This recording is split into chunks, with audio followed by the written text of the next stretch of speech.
Chers collègues, Dear colleagues, I suggest we resume our session of this Interparliamentary Conference. I thank all parliamentarians for being here, as well as all of the speakers who've made themselves available.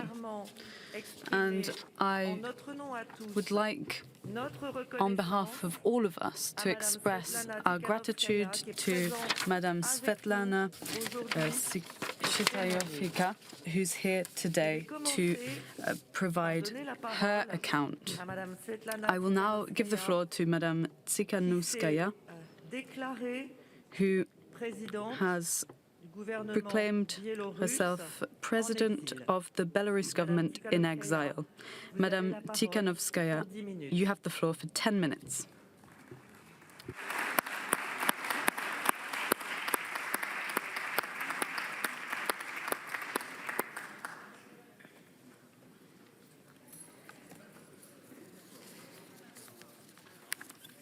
Hi.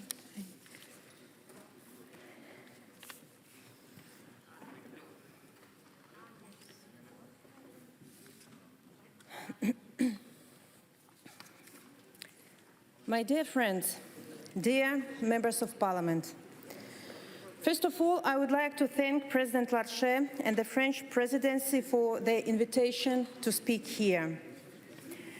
It wouldn't be an exaggeration to say that the future of Europe, not just the fate of Ukraine or Belarus, are being discussed and decided these days.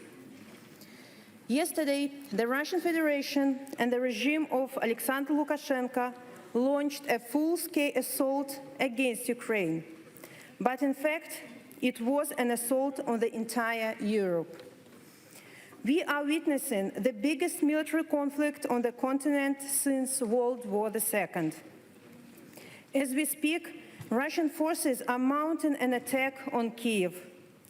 Pictures from Ukraine look like scenes from the movies. It's hard to imagine that in 2022 people in the center of Europe will have to hide in the subways awaiting bombardment and organize themselves in groups of territorial self-defense. Among them, there are many of my fellow Belarusians who left our country fleeing from repressions. Assault on Ukraine violates the fundamental principles of international law, including the right of nations for self-determination. The President of Russia, in his multiple statements, made it clear that he doesn't recognize neither the sovereignty nor the statehood of the Ukraine and Belarus. He believes that our nations belong to his sphere of influence. And this mindset is obsolete. It brings us back to the past, times of wars and conflicts. My heart is with Ukraine today. I know that they are fighting not only for their country, but for all of us. This is an important test for Europe. If it is capable of protecting its core values, or will it allow Russia to abuse neighbors without consequences? Russian historical revisionism and revanchism do not have limits. And I'm sure if Europe doesn't stop Putin now in Ukraine, it might deal with him in Berlin or Paris. Dear members of parliament, Belarus needs your help as well. This assault on Ukraine wouldn't have been possible had Lukashenko not provided Russia our land, and with infrastructure under a cover-up of military drills. It's from our territory that Russia launches strikes on Ukrainian cities. It's from our territory Russian helicopters and fighter jets take off and bomb Ukrainian houses. It's from our territory Russian tanks entered Ukraine, because it gives the shortest cut to Kyiv. Today, Belarus is under military occupation. Puppet regime of Alexander Lukashenko gave up Belarus sovereignty in exchange of political support in 2020, which helped him to stay in power. But did he really stay in power? Is he still in control of the situation? He is not. The war is very unpopular in Belarus society. Only 12% of the population agree that Belarus must support Russia in the war against Ukraine. However, you can't see mass protests on the streets right now, and you can ask why. Because many voices who must be on the streets right now were either suppressed or forced to flee the country. More than 50,000 people got detained. Thousands became political prisoners, including my husband, sentenced to 18 years in prison. Hundreds of media outlets, NGOs, businesses were liquidated. The country is paralyzed by fear, and the regime, on the contrary, feels impunity. It took 9 months for the European Union to take first strong sanctions after 2020, when most of the leaders were already in jail. After the Ryanair flight hijacking, migrant crisis, the regime didn't meet significant response, mostly words of condemnation. And this created the feeling of impunity and drives the regime to continue terror and atrocities. With the only difference that now not only Belarusians became targets, but the entire continent. This Sunday, the so-called referendum must take place in Belarus, in presence of Russian troops and in secrecy. The new proposed constitution doesn't solve the crisis. Instead, it only deepens it. The most important update in the proposed constitution is removal of neutrality and nuclear-free status. And this will allow Russian troops to continue to use our territory as a staging ground to threaten Europe by conventional and nuclear forces. I urge you to understand, Lukashenko is as much a threat to European peace as the president of Russia. We still can stop Lukashenko and Putin, but we have to act bravely and together. First of all, we should realize that our superpower is solidarity. It's the right time for all democratic nations right now to express solidarity with people of Ukraine and Belarus. Second, we should realize that dictators cannot be re-educated. Experience of dealing with Lukashenko made me think that all attempts to appease led to even more impunity. So I urge you to stop recognizing the authorities in Minsk as neither legitimate nor legal. And the third, I call on the international community to impose the strongest possible sanctions on Lukashenko's regime, and as soon as possible, because half measures only harm. Yesterday, after consultation with democratic forces of Belarus, I announced my readiness to take the responsibility to represent the Republic of Belarus and the Belarusian people, and to create the transitional cabinet, which will include people both from Belarus and from exile, to lead the country to democratic elections and independence. Lukashenko gave up this role and doesn't fulfill his duties as the defender of independence anymore. The Belarusian people refuse to accept the results of stolen election in 2020. People's will is stronger than any armor, and Belarusians want peace and freedom. And we must and we will stop this war. With your help, with your solidarity, justice and freedom will prevail. So support Belarus, support Ukraine. We can't let dictators make history, because history and future belong to us. Long live Belarus and long live Europe.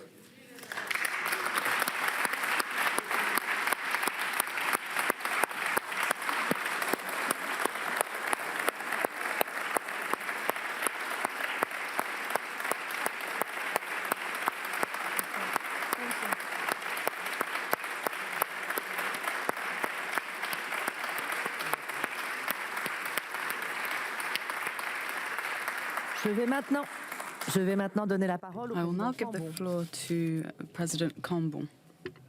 On behalf of the President of the French Senate, I have the honor to present you with this Senate Medal of Honor, a sign of support and solidarity for your fight for freedom and respect of human rights. Thank you very much, Madam, for your time.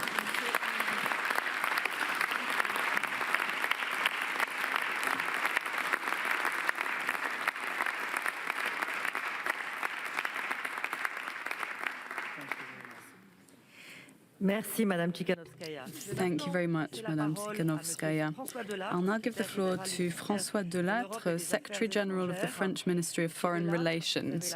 You have the floor for 5 minutes.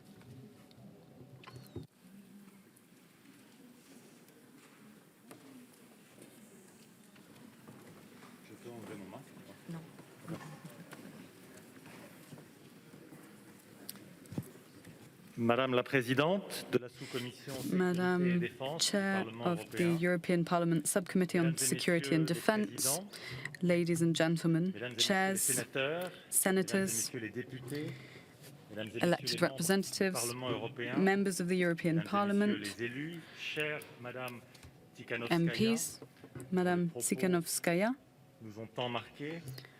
your Mesdames, Messieurs, comments je souhaite tout have d'abord moved us. remercier le président Larcher First of all, et le I'd président like to Ferrand thank President pour avoir pris Larcher and l'initiative Ferrand de l'importante for rencontre taking the qui nous réunit initiative aujourd'hui to organise this important event that brings us together in an unprecedented format for France, because this configuration did not exist during the last French presidency of the European Council in 2008. The Foreign Affairs Minister of France, Mr. Jean-Yves Le Drian, is in discussions with the summit of the North Atlantic Council with the President of France in the face of this unprecedented situation. This is why I was asked to speak to you today in his place, and it's a great honour. Members of the French assemblies took note of the French President's message read out by President Larcher earlier this afternoon. This is an exceptional recourse in French democratic processes, and it's a testament to the exceptional nature of this situation. Despite all of the diplomatic efforts undertaken, particularly by the President of the Republic, Russia has opted for war by launching a massive military attack against Ukraine. This deliberate choice, which goes against all of the commitments made by Russian authorities, which were reiterated just a few days ago, they are a violation of the United Nations Charter as well as international law. The President of the Republic stated that this is a turning point in the history of Europe and of our country. By attacking Ukraine, Russia has signed up to the return of large-scale war on our continent, attacking the foundations themselves of the European and international order, which have been built brick after brick since 1945. In the face of this war, the action of France is based on 3 pillars. First of all, providing all support necessary to Ukraine and its people. Second, maximizing the cost for Russia of this aggression with unprecedented sanctions. And lastly, strengthening our support to our allies in the East. Based on these 3 pillars, European unity has been a constant characteristic since the beginning of this crisis. There is unwavering European support for internationally recognized borders and sovereignty. I'd like to recall 3 elements. Ukraine is the most advanced country in terms of its relationship with the European Union. The EU-Ukraine agreement signed in 2014 after the Maidan Revolution in spring is the most ambitious and the most expansive that the European Union has ever signed with a European partner. The European partner is the first donor for Ukraine with 17 billion euros in aid since 2014. Les chefs d'État et de gouvernement de l'Union européenne, Heads of state and government of the European Union, who met urgently last night for an extraordinary session dedicated to this topic, reaffirmed their willingness to provide extra support in terms of political, logistical and financial support, as well as the organization of an international conference for donors. 1.2 billion euros in emergency funds have been earmarked, and France, of course, will be contributing to this. Lastly, in the field of security, we will increase means provided to ensure capacity building within the European, capability building within the Ukraine army, as well as professional military support. We are also in contact at national and European level to promote cyber cooperation and to deliver material. Humanitarian aid will also be provided. On the 15th of February, Kiev requested that the civil protection mechanism of the Union be activated with a list of urgent measures. On this basis, yesterday, 33 tons were supplied by France to be sent over the next few days alongside medical support. The second pillar of our support to Ukraine and action against Russia is sanctions. The Extraordinary Council last night decided on the adoption of a second package of sanctions against Russia following its attack on Ukraine. This is in addition to a first package that was adopted on Tuesday when the separatist entities were recognized by Russia. Sanctions that are adopted by the European Union are unprecedented. Our Union had never before adopted such strong sanctions against a state, and never before had the European Union reacted so quickly. These sanctions cover the financial, energy, transport, double-use material sectors, as well as transportation and visas. Additional measures will also be taken against the Belarusian regime with a sixth package of sanctions. And lastly, faced with this situation more than ever, transatlantic unity and cooperation between the EU and NATO will send a strong message to Putin. This is the aim of the North Atlantic Summit, which is taking place currently with the President Zelensky's presence virtually, as well as the President of the European Commission, as well as the Finnish and Swedish heads of government. Important decisions will be taken during this summit, and France, of course, stands ready to fully contribute to this. President Macron has already announced his decision to strengthen our military staff in Estonia and to accelerate our deployment in Romania. Therefore, this will be a demonstration of our solidarity, hand in hand with our allies on the ground. Before I conclude, Madam Chair, I wish to express once again to Madam Tsikhanouskaya our full support and solidarity with the Belarusian people and their democratic aspirations. More than ever, we're attached to the sovereignty and independence of Belarus. Lukashenko's role in the invasion of Ukraine by Russia, disregarding international agreements, marks a new stage in Lukashenko's submission to Russia. Therefore, the Council yesterday adopted the sixth package of sanctions against the Lukashenko regime yesterday. In the face of this difficult situation, let me assure you, Madam, of our continued and full support to the democratic forces of Belarus, as well as civil society in the stages to come. Let me conclude by quoting the President of the Republic, which he mentioned yesterday after the Council. Europe has no choice but to become a power. France will spare no effort to overcome the greatest challenge of our generation. Thank you.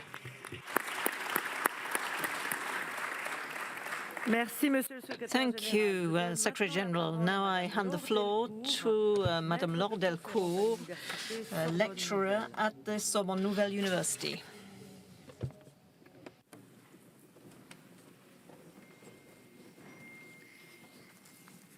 Merci, Madame la Présidente. Thank you, Madam Chair, parliamentarians.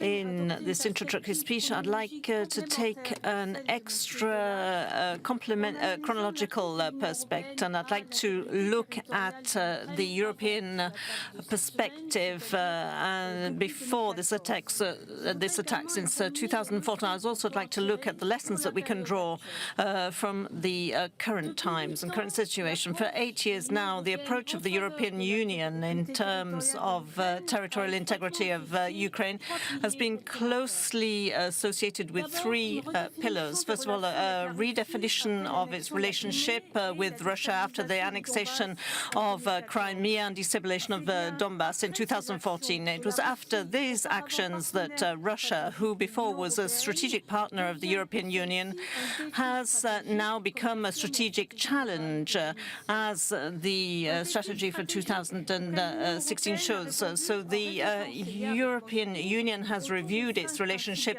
with Moscow based around 5 principles. These were defined by the Council in March 2016. The first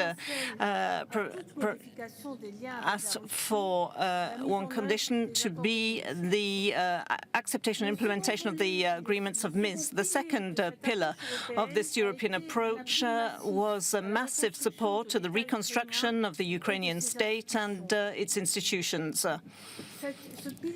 This pillar was based on the idea that reinforcing the Ukrainian state was a fundamental challenge in the wake not just of the Russian attack, but also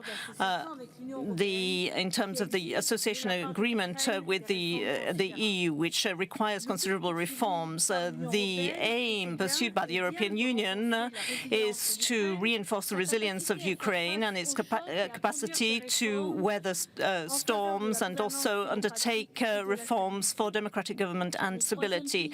The third pillar, which I will just briefly mention, is a reflection on the strategic autonomy of the European Union, and the necessity of this has become very blatant after the annexation of Crimea and the war in Donbass.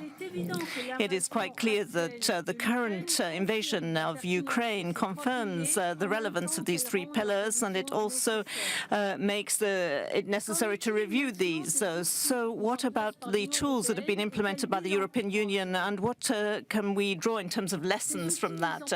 Those tools that have been implemented since 2014 show the character, which is both global and long-term, of the European approach. Just like European assistance to Ukraine, the missions that have been decided in terms of the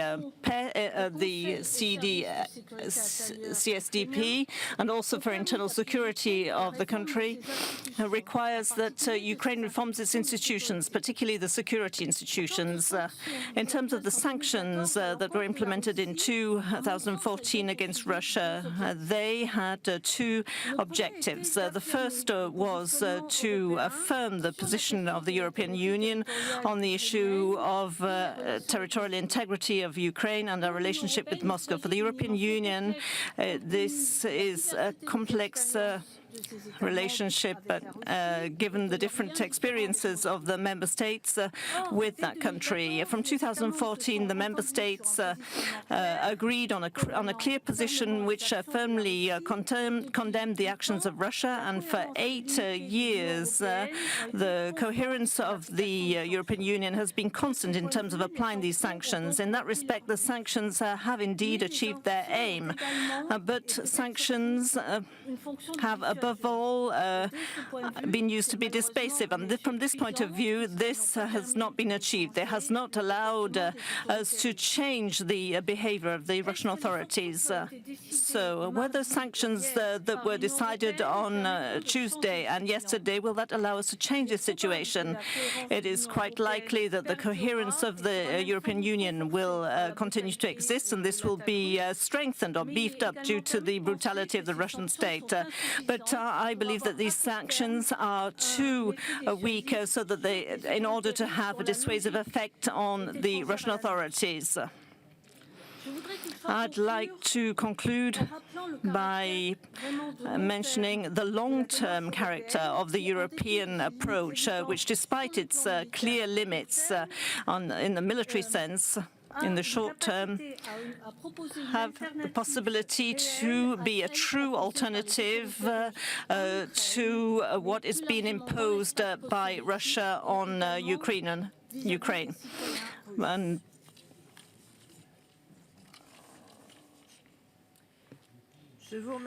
thank you.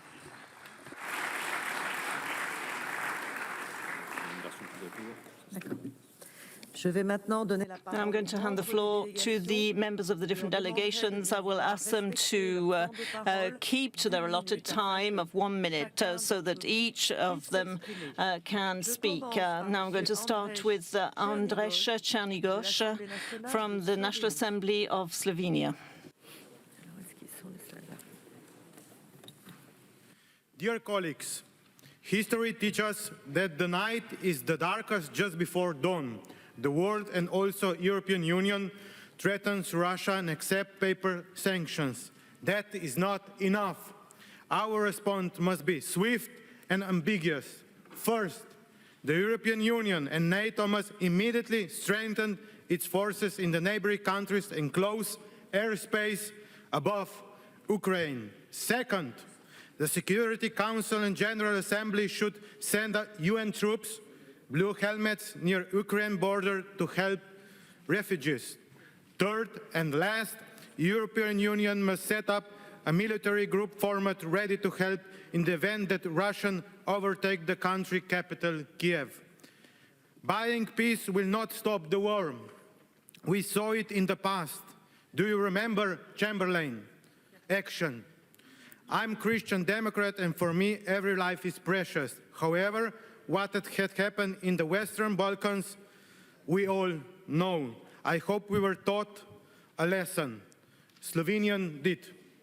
Not doing nothing caused even greater horrors. We must not be fooled. There will be casualties. But if we act quickly, the loss will be much smaller than later. I stand with Ukraine, but we also we must not forget the Western Balkans. Thank you very much. Thank you very much. The floor goes to Mr. David Stagnüller from the National Assembly of Austria. Thank you, Madam Chair, ladies and gentlemen. There's been a lot of talk about the measures that the EU has taken and will take and needs to take, and we need to ensure that everything is on the table, including SWIFT. In Austria, I think we are making good progress in the right direction. And let me focus on how quickly the EU can reach a consensus on hard sanctions on Russia. It was very swift. What I want to emphasize is that, yes, we discussed details, but nobody questioned whether sanctions were needed. It was obvious that Russia is the only aggressor in this situation.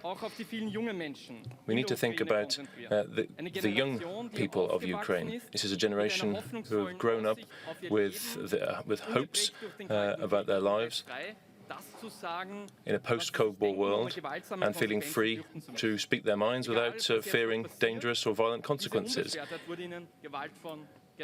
This has been taken from them by force, and they need to now fight for their lives. The EU as a whole needs to stand by the Ukraine. The EU stands shoulder to shoulder with Ukraine as a country which has a future in Europe.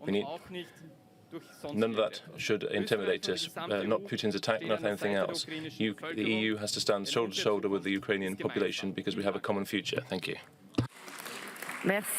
Thank you. The floor goes to Mr. Gorgos Koukomas from Cyprus.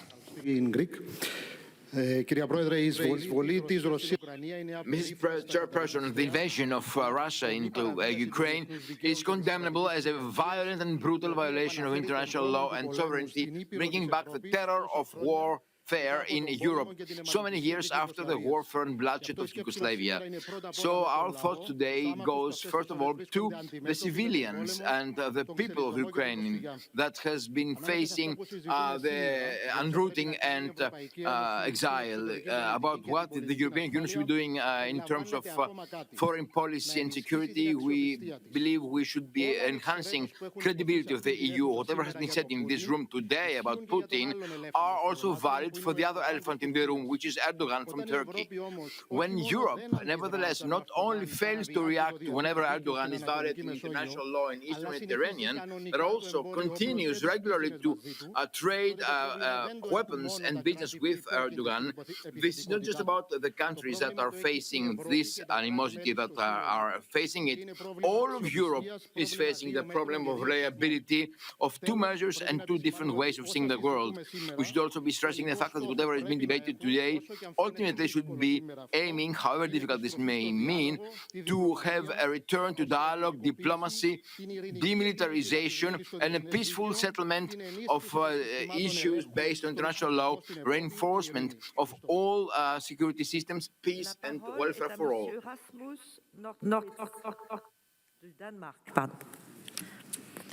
Thank you very much. A lot of important things has been said here today, but one thing I want to emphasize is the humanitarian aspect. When we see a war, the first one to lose is minorities, its marginalized groups, and its children. And I think it's very important that we, from European side, is very much aware in the humanitarian actions that is needed, not only today, not only tomorrow, but also in the future when it comes to the aftermath of the war and the situation we see in Ukraine, but also of what we know is going on in Belarus as well at the same time. So I hope that security for Europe is not only about winning a war, but also about winning the humanitarian aspects of it. Thank you. Merci. Thank you. Thank you for having kept to time. The floor now goes to Ana Botella from Spain. Thank you, President. So I am proud to say that 10 members from the European Union went to Ukraine at the end of January, in the committee headed by Mr. McAllister. And I'd like to thank you for the efforts made there, because as parliamentarians, we have to be close to citizens and even closer to when there are problems and when there is suffering. Ladies and gentlemen, so that European Union is a credible actor, it has to have capacities in terms of defense and security. The European Union cannot just be a spectator in terms of the powerful crisis that we've seen in Afghanistan and also in Ukraine and also in Libya, Sahel and other areas. Sometimes we have to act on our own, and other times we have to act with NATO. We have to have a transatlantic cohesion, but also cohesion between Europeans, because we can complement each other with our capacities. This would have been very good in this particular situation. We have to help Ukraine in a committed way with all the means at our disposal. Thank you. The floor goes to Mr. Leo Gloden from Luxembourg.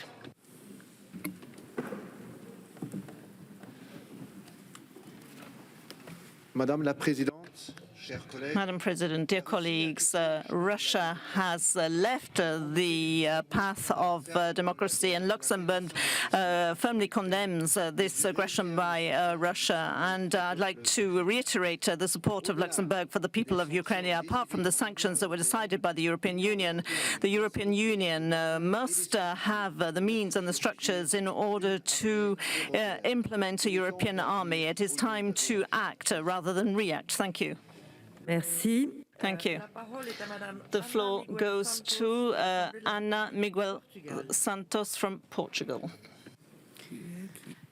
Thanks, dear colleagues, Mr. President. The effects of the Russian attacks and invasion on Ukraine represent an attack to the sovereignty and territorial integrity of all Europe. Europe cannot stand by passively making threatenings. We need to pass the actions. Any intervention that Europe can trigger in the process, in this specific process, must be as swift and assertive as possible. Otherwise, it will be too late. Thank you. Merci. Thank you. The floor goes to Mr. Niklas Clausen from Sweden. Thank you, Madam Speaker. Dear colleagues, I believe most have been said and that we all can agree that it is time for action. And however, let me underline that the support for Ukraine must be undivided. The Russian invasion is unprovoked and illegal. In solidarity with the Ukraine as an expression of European unity, I also want to, as many of you already have said, emphasize that sanctions are necessary and must be implemented swiftly. Sanctions that severely hit the Russian economy and will be perceptible for Russia. In this, the darkest hour in post-war Europe, it is more important than ever to stand up for democracy and freedom. It is more important than ever that we, who hold these values in high esteem, stay united and strong and act together and firmly. Today's meeting orchestrates the determination in defending democracy's core values. This determination makes us strong together. Therefore, let no one be mistaken. We will not back down, and we will take necessary action defending the European security order and our way of life. Merci. Thank you. The floor goes to Mr. Alikos Tiffanidis from Cyprus.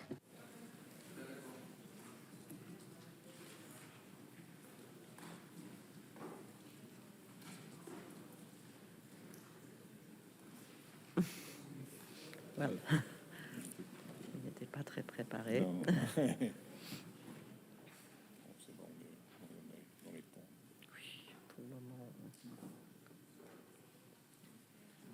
Ah oui, il n'était pas préparé du tout. Αγαπητοί συνάδελφοι, θα μιλήσω στα ελληνικά. Οι τρέχουσες εξελίξεις στην Ουκρανία Developments in Ukraine render very urgent the need for the European Union to evaluate its presence in the international arena, as well as reflecting what kind of international protagonist and stabilizing factor it wants to be. It is sad to set this issue and raise it amidst the pain the Ukrainian people have been living, but we do have to acknowledge that this kind of crisis will either become the final attempt of our union to have a unified external policy and security policy, as well as in the domain of defense, or it might just as well become the opportunity for the structure of a European Union that will be disposing of a unique foreign policy for defense and security in the form we'll decide to bestow upon it. Just paying tribute to the dead of Ukraine, dear colleagues, please let such failure of Europe be the last one. Let us go ahead now determined and creatively so as to establish this kind of policy that will allow that peace, stability, security and cooperation amongst the peoples of Europe prevail. Thank you very much. Merci. Thank you. Inigo Barondian from the Spanish Congress of Deputies. Oui. Oui, Madame la Présidente. Bueno, lo cierto es que a cada hora que pasa, la realidad está cambiando. Every hour that passes, reality is changing, and therefore responses can no longer be the same. Ladies and gentlemen, representatives of the various parliaments, what should we do in the face of the invasion of the sovereign country of Ukraine? We know what happened in Crimea. What happens if Russian troops invade Kiev? What criteria will we use? Because this is a situation we're facing at the moment. Reality is changing with every hour that passes. What decisions will be taken by Ukrainian decisions? And what decisions will European institutions support? And moreover, what will the Ukrainian people want to see from us? I believe that above all, we must work in a unified manner together. Merci. La parole est à monsieur. Thank you. Enrico Aimi, the Italian Senate. Thank you very much, Madam Chairperson. Honourable colleagues, how long should we Europeans wait in order to understand the very sensitive, tragic situation that we're in? We have a single currency. That's only as far as we got. We must go beyond. We heard, we listened to important words on the strategic autonomy of Europe, and that is the solution. Europe, must become a superpower with our own interests, just like the United States and China.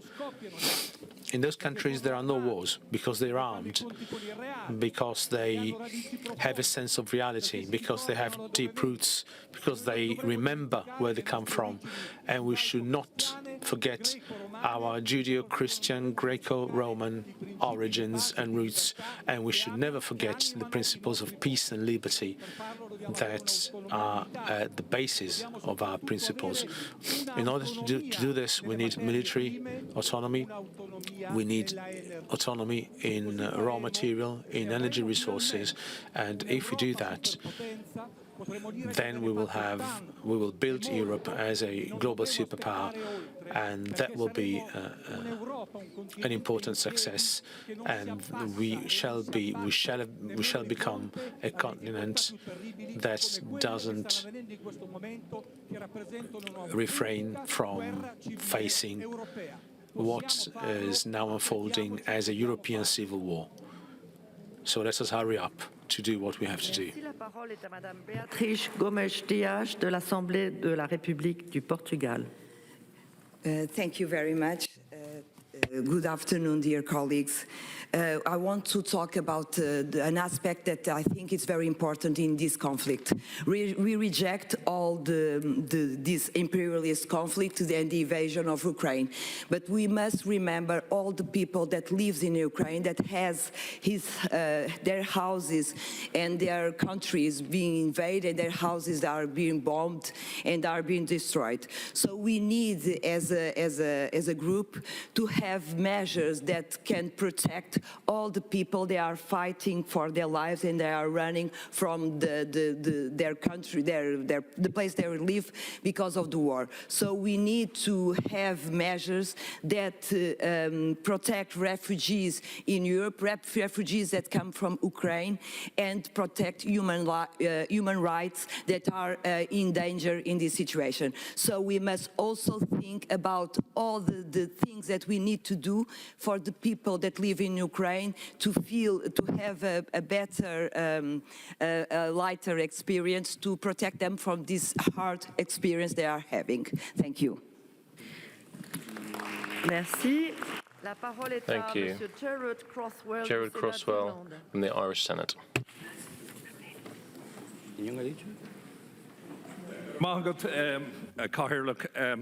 Thank you, Chair. Very quickly, in the time that I've been given, the Russian ambassador to Ireland told our national radio station that to go to war with Ukraine would be insane. There was no political, economic or other reason to go to war. He also repeated the same to the Foreign Affairs Committee of the Irish Parliament. He lied, just as Vladimir Putin had lied. I think when we go back to our states, we need to look at the number of Russian diplomats in our country and reduce the size of diplomats until we get people who are honest and will tell us the truth. What has happened in this world in recent weeks is unacceptable under any circumstances. I call on you to go back to your countries, to reduce the number of Russian diplomats in your country, and to hell with the consequences. We are not afraid, the European Union is not afraid of Vladimir Putin or anything else he can rain down upon us, because we are strong together. Thank you very much.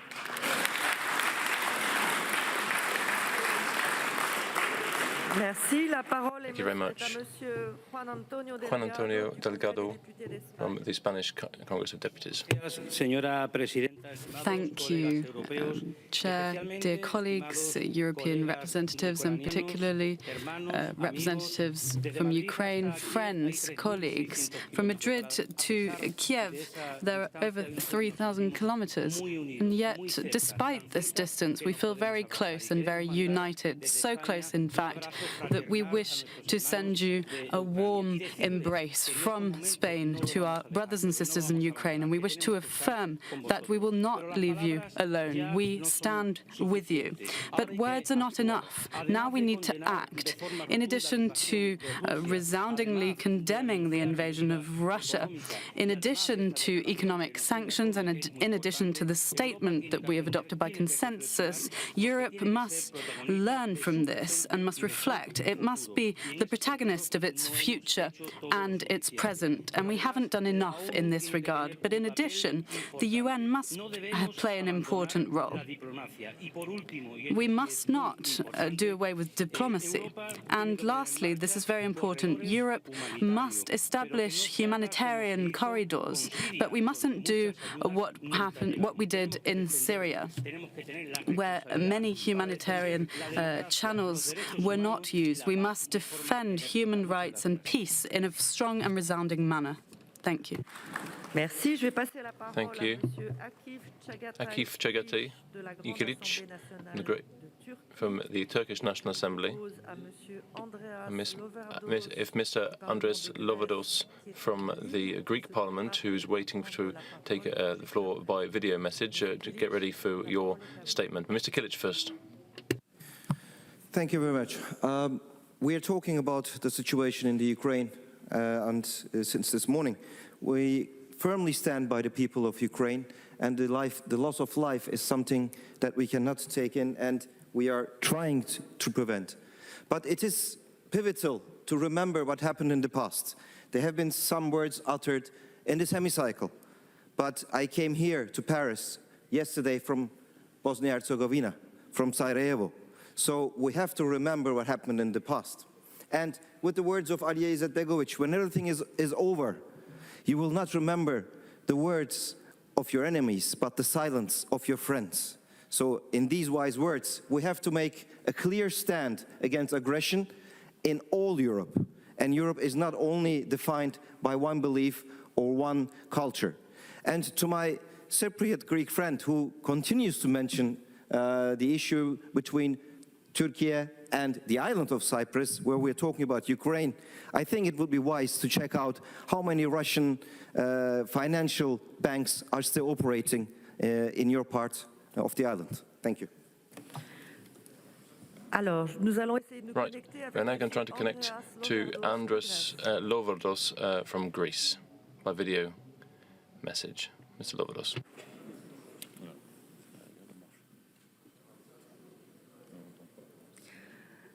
Monsieur Lovados, nous vous voyons. Mr. Lovados, we can see you, but we can't hear you. Perhaps you could check your microphone.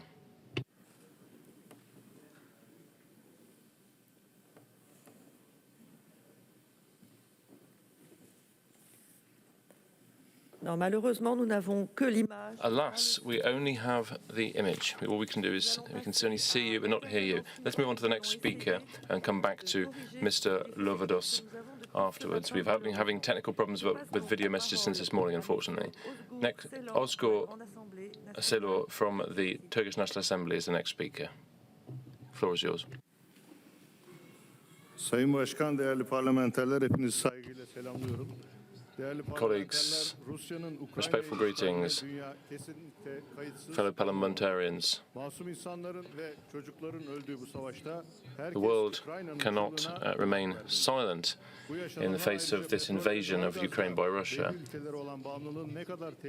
We must respond to the cry for help from the Ukrainians.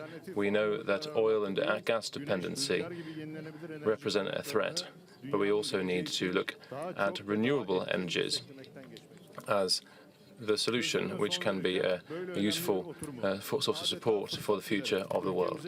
Before I conclude, allow me to use this important meeting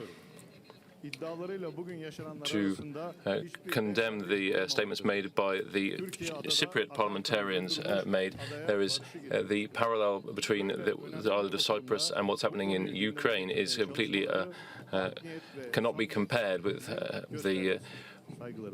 those statements are simply lacking in any moral foundation or sincerity. Thank you. Okay, we're going to try and connect now to Mr. Lovados in Greece, and hopefully he'll have some sound for us this time as well as just the picture.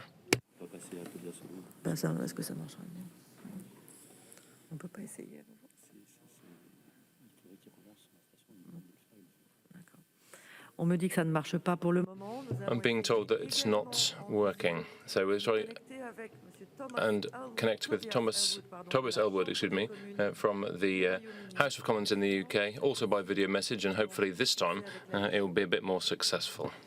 Mr. Elwood. Monsieur Elwood.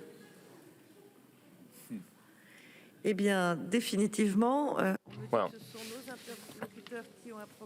it's apparently their end, not ours. That's what I'm being told.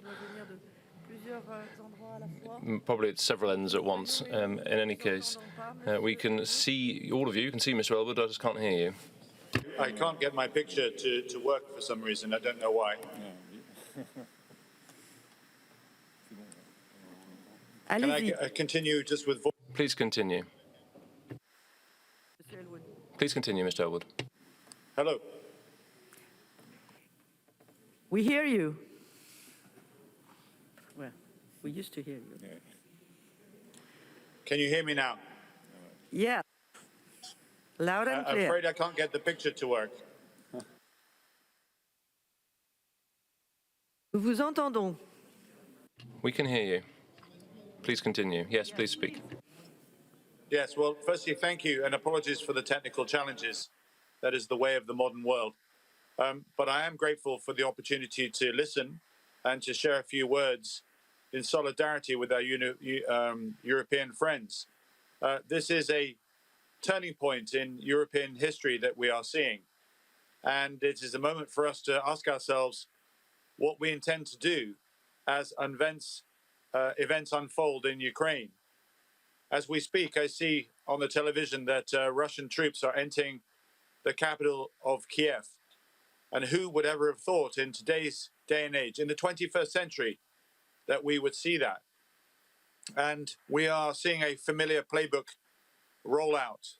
Russian troops amassing, false flags, disinformation campaigns, and of course the Duma dutifully nodding through the legislation for Putin to proceed with his agenda. It is up to other Europeans to ask ourselves what we should do at these times. We have some big questions about European security, about the failure to support Ukraine 6 months ago, and what we should do with the utility of NATO's hard power. For me, this is the one thing, the one asset that we have that could game change, could be the difference between what Putin does and where he goes. But for the moment, we've chosen not to utilize this. So we have some big questions about security.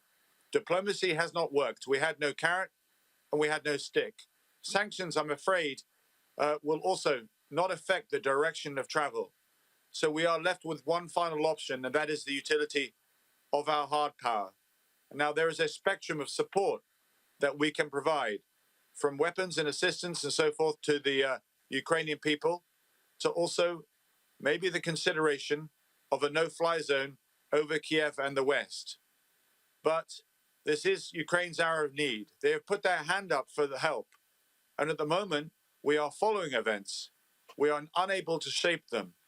It is important that the key nations in Europe and the United States, those who make up the West, those who have worked hard to defend, to support, and work with and build our democratic institutions, recognize what is happening here today. This is more than just about Ukraine. This is a challenge to our way of life. And after 30 years of relative peace, we have moved into a new era of instability. It is up to us now to work together, to lean into this, to challenge what Putin is standing for. Because if we don't, who knows where Putin will go to next? And I'm afraid, my final point, we are seeing an alliance develop between Russia and China, which could absolutely change direction of global diplomacy and global security. Thank you very much indeed for your time and for listening for me today. Merci, c'est toujours un plaisir de... Thank you. It's always a great pleasure to hear again from our British colleagues. Last chance now. For Andreas Lovados, I'm going to give it one last go and see if I can pass the floor to you, Mr. Lovados.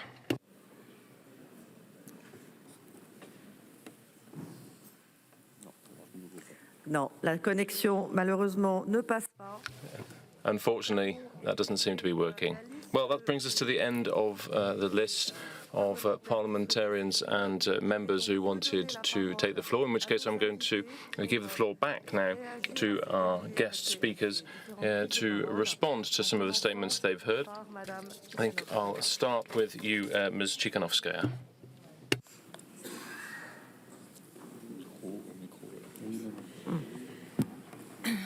Thank you so much. I'm really so grateful to be here and to speak on behalf of all Belarusians. I really feel how much sympathy you are feeling for Ukrainians at the moment, and I'm grateful for your understanding that in this challenge, unity and bravery are our weapon, not tanks and bullets. No, we all want peaceful solution of this crisis, and sooner or later there will be negotiations about this situation. And I want to sign out 2 points when this negotiation happens. First of all, I ask you not to have these negotiations in Minsk, because we have to keep in mind that Belarus, our illegitimate regime, became the aggressor, became an accomplice to Kremlin, so we have to choose another place for negotiation. And the second point is that it's very important that during these negotiations, Ukraine has strong position. And a strong position can be supplied only with when Ukraine will feel your firmness, your unity behind its shoulders. So thank you once again, and long live Belarus, long live Europe, and thank you for the support to Ukrainian people.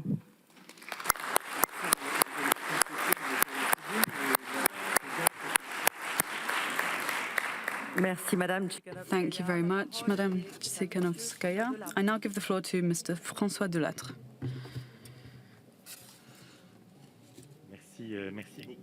Thank you very much. I must say, I've been struck by the quality of statements, but also the convergence around 3 major issues. First of all, supporting Ukraine and solidarity with the Ukrainian people. Next, the clear condemnation of Russian action at a time when Russian forces are at the gates of Kiev. And thirdly, each and every one of you have shown that you're in favor of a more determined EU in terms of diplomacy and defense. This is what I take away from these discussions, these very fruitful discussions.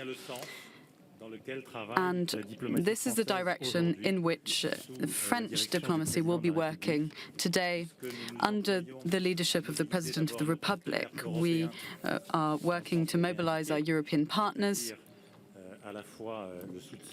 first of all, supporting Ukraine, and in terms of transatlantic solidarity, of course. Some of you rightly mentioned the progress that we've been promoting in terms of defense and European security.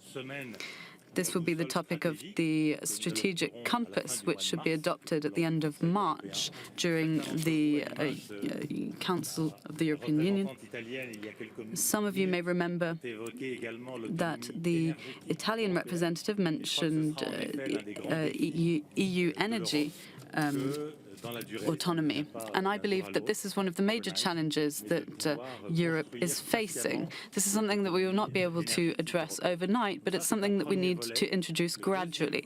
So that's a first pillar. The second pillar, beyond European institutions, aims to address the three challenges that you've identified, particularly in terms of our efforts within the UN. As we speak, we are trying to convince our partners worldwide to adopt a Security Council resolution condemning the Russian action in a very resounding manner. However, Russia will surely impose its veto on this, but we will use the lever of the General Assembly of the United Nations to condemn this Russian aggression. Another example is the upcoming G7 summit and the efforts that we've been undertaking in this field with partners who fully agree with what we're doing.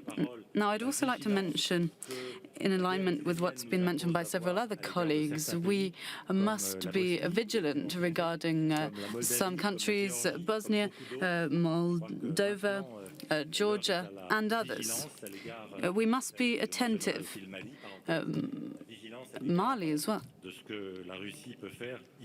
We need to be aware of the fact that Russia may seek to act there.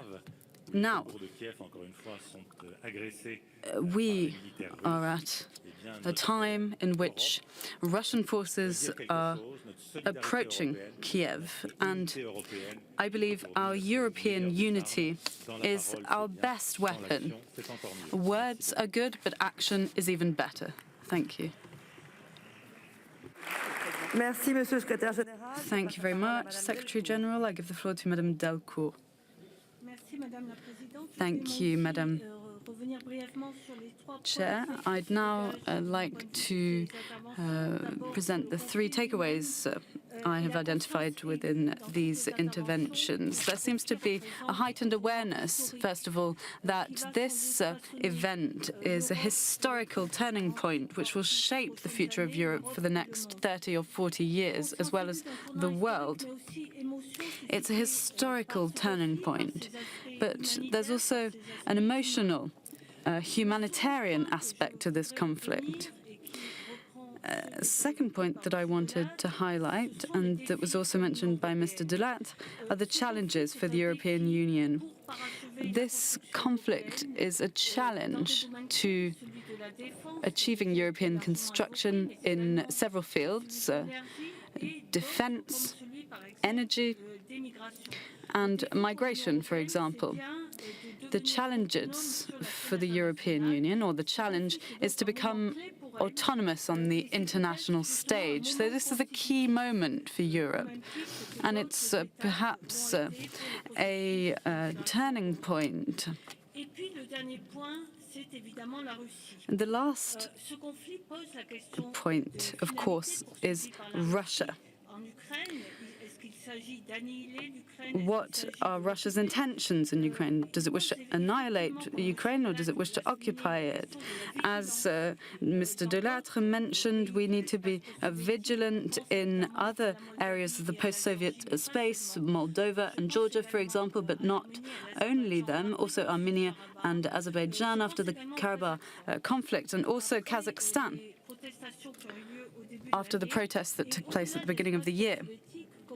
And beyond the post-Soviet area, as was mentioned by the Slovenian representative earlier, we also need to think about the Western Balkans. This conflict is the consequence of a definitive and lasting breakaway from the Russian authorities at present. And to conclude, I'd like to highlight an aspect that we sometimes neglect, which is the importance of maintaining ties with some stakeholders in Russia, for example, NGOs, some of which are protesting in Moscow at the moment at their own risk against the invasion of Ukraine. It's also a time to prepare the Russia of tomorrow. Thank you.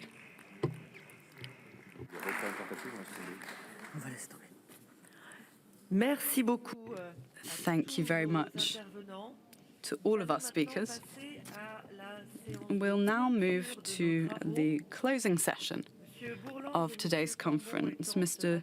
Bourlange and Mr. Cambon are currently with the Prime Minister, and therefore I'll ask Mr. David McAllister, Chair of the European Parliament Foreign Affairs Committee, to come to the podium to make his closing remarks.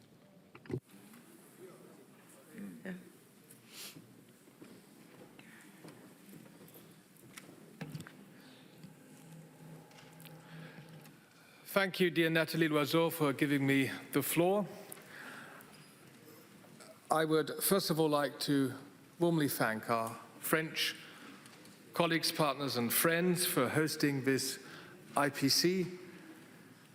In light of the dramatic events, we would all agree that this event was a very special IPC, one we will remember for a long, long time. And in light of the dramatic events, I believe that this conference was well organized. On behalf of the European Parliament as co-host, but I guess on behalf of all participants, I would like to thank the colleagues from the French Senate and also the hardworking staff behind the scenes for making all of this possible. I believe that we had a very fruitful debate today. We wish to see you all physically at the next IPC, which will take place from the 4th to the 6th of September in beautiful Prague in the Czech Republic. Once again, merci bien to all our French friends for organizing this fruitful event. Thank you. Merci. Thank you very much, and I'll now give the floor to Senator Guerriau.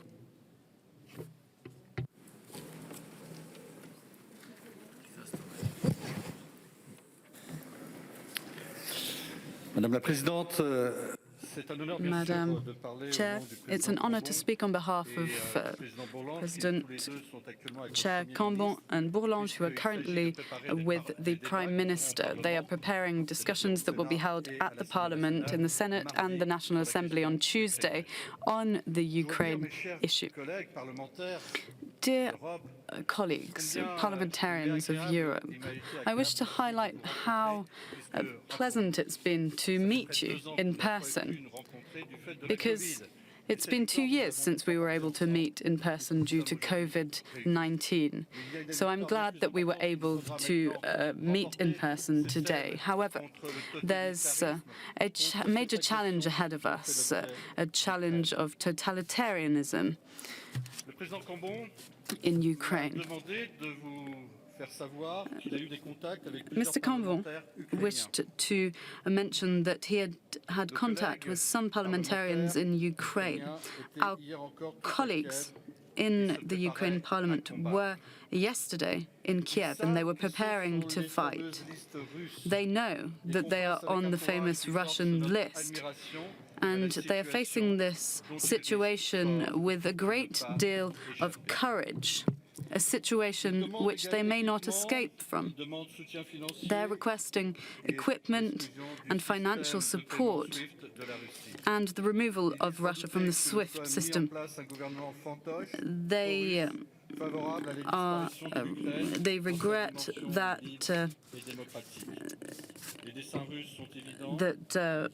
the Russian intentions are clear. They wish to see a pro-Russian government in Ukraine. Dear parliamentarians, you are in a historical setting, a setting that has been the scene of major turning points in the 1914-1918 war. We had a president called Clemenceau, who was the head of the Foreign Affairs and Defense Committee. He was the chair of both committees. He was chair from 1914 to 1918, and then chair of the council as well. He said, in order to take a decision, you need an uneven number. Number 3 is already too high. Putin has understood this, and on this basis he's making unacceptable decisions. From what I've seen today, dear colleagues, you've all spoken with the same voice. You've all highlighted how urgent it is to act and to show our willingness to not let Russia continue to move forwards in a direction that is not shared by us. Our democracies are at stake. It's our freedom of expression. This freedom that we share, these values, these humanistic values that we share, we will defend it together. And we must be very proud of this conference, which many of you have attended, to speak with one voice, the voice of Europe, to ensure the survival of democracy. And we hope that we will defeat Russia and protect Ukraine. Thank you.